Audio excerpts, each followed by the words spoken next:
Hello, my name is Juwita. I'm going to continue this presentation. So in this section, we will discuss about the extrinsic element of Animal Farm by George Orwell. So the first one is author's life.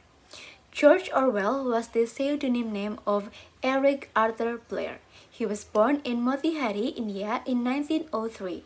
He worked hard and won a place at Athens, but while there dedicated himself more to reading widely rather than going on to university. He took the Indian Civil Service exam and became a policeman in Burma in 1921. He was probably the first and only Athenian to attend the Burmese Police Training Academy. His experience inspired his first novel, Burmese Days, which was published in New York in 1934.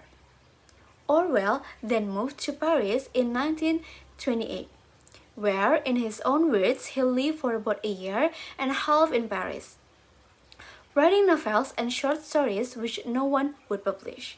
His novel Animal Farm in 1945 also expresses his hatred of totalitarianism, satirizing the development of the Russian Revolution in the style of fable based on the eponymous farm.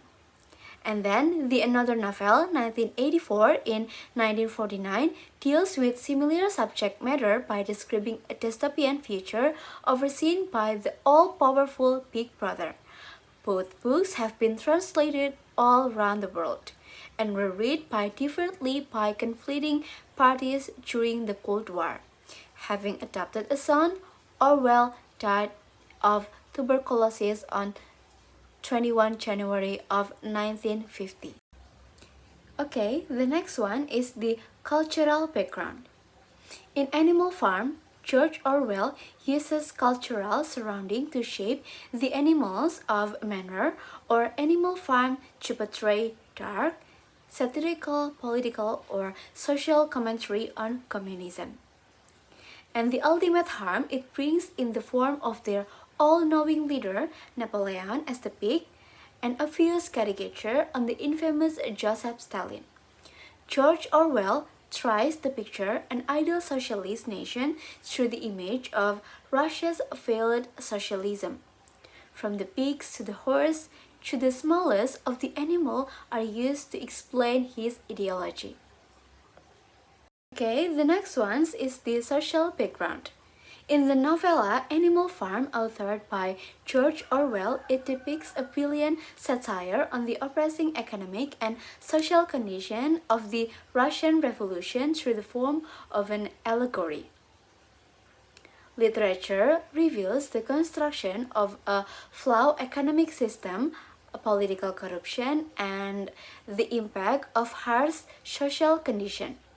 These social forces inspire the author's work and the audience's reactions. The novel discusses what happens when too much power can eventually lead to corruption. Many of the characters in Animal Farm represent political leaders of the Russian Revolution. As an allegory, the story represents the Russian Revolution, the early Soviet Union, and attempts by Western elites to overthrow it. A satire uses ridicule to make certain people, events, or institutions appear foolish. These political stances help Orwell to explain to his reader the oppression being brought upon societal members. The political ideologies make up this superstructure. A representation of communism is revealed as the commandments reflect that the animal's action must not resemble human nature, and equality should be the foundation of animalism. And then the last one is religion. The role of religion in Animal Farm was to maintain hope, organization or balance, and the practice of belief or rituals. The first set of beliefs that was presented to the animal were the 7 commandments, like the 10 commandments in the Christian religion. Here established by Napoleon and snowball from Old Major's speech.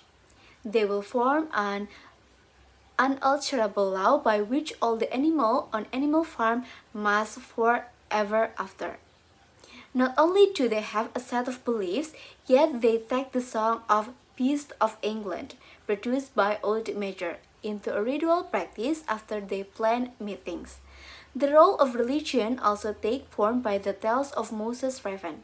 Moses claimed to know of the existence of mysterious country called Sugar Candy Mountain, to which all animals when they died. Okay, I think that is that for our presentation. We hope that you all can understand it well. Thank you so much for your attention. Wassalamualaikum warahmatullahi wabarakatuh.